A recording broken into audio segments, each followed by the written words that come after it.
Le binôme café-cacao, pilier de l'économie nationale, afin de rendre les productions ivoiriennes plus attractives sur les marchés internationaux, le Conseil des ministres, réuni ce mercredi 24 mai sous la présidence du chef de l'État, le président Alassane Ouattara, a décidé la création d'une norme qui va réglementer la qualité de la production cacaoyère et caféière nationale afin qu'elle soit conforme aux normes en vigueur au plan international.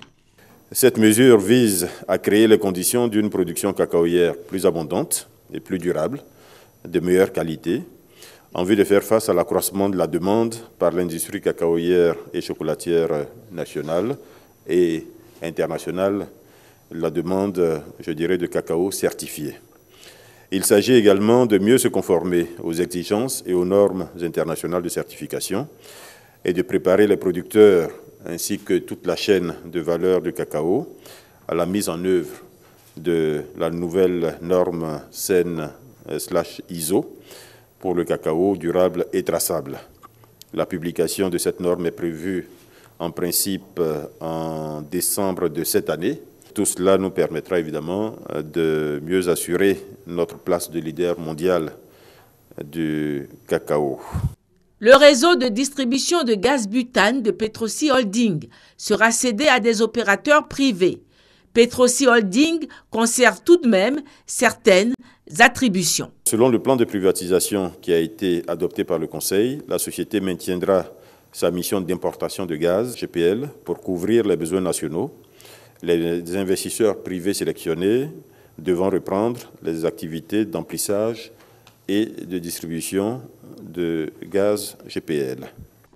Dans le domaine de l'audiovisuel, le Conseil décide la reprise totale des travaux de mise en œuvre de la transition numérique en Côte d'Ivoire. L'État prend désormais l'opération en main.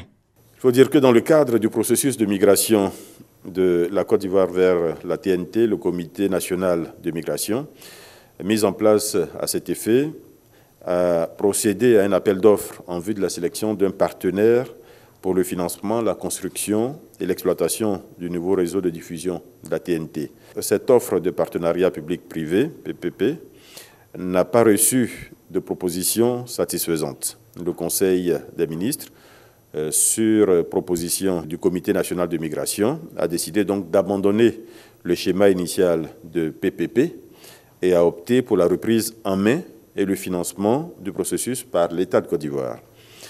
Ainsi, un opérateur exclusif national dénommé Société nationale de diffusion, SND, dont le capital sera détenu à 100% par l'État de Côte d'Ivoire, au moins dans un premier temps, sera créé en vue de relancer avec efficacité le processus de migration vers la TNT.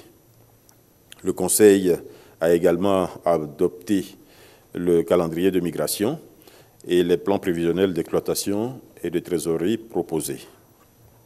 Et pour finir, le porte-parole du gouvernement s'est prêté aux questions des journalistes sur le nouveau projet de loi sur la presse qu'il a présenté il y a quelques jours devant le Parlement. Ce projet de loi est-il réducteur des espaces de liberté dévolus aux hommes de presse ou est-il porteur de plus de liberté? Les conditions de création, de fonctionnement d'une entreprise de presse ont été assouplies. Avant, il fallait un capital social minimum de 5 millions de francs CFA. Allez dans la loi de 2004, vous le verrez. Dans la loi de 2017, ça ne figure plus. On vous dit seulement de créer une société qui répond aux exigences de l'OHADA. Aujourd'hui, avec l'OHADA, avec 100 000 francs, 200 000 francs, vous créez une entreprise. L'article 89, qui précise pour la première fois que la garde à vue, la détention préventive et la peine d'emprisonnement sont exclus pour les infractions commises par voie de presse ou par tout moyen de publication, sous réserve des dispositions de l'article 90. Allez à la loi de 2004, vous ne verrez pas cette disposition-là. Elle est nouvelle. Autrement dit, même si une faute est commise aujourd'hui, l'État, à cause de cet article 89, ne pourra même pas mettre en garde à vue. Pour moi, c'est une avancée. C'est une évolution positive. Le prochain Conseil des ministres se réunira le 31 mai prochain.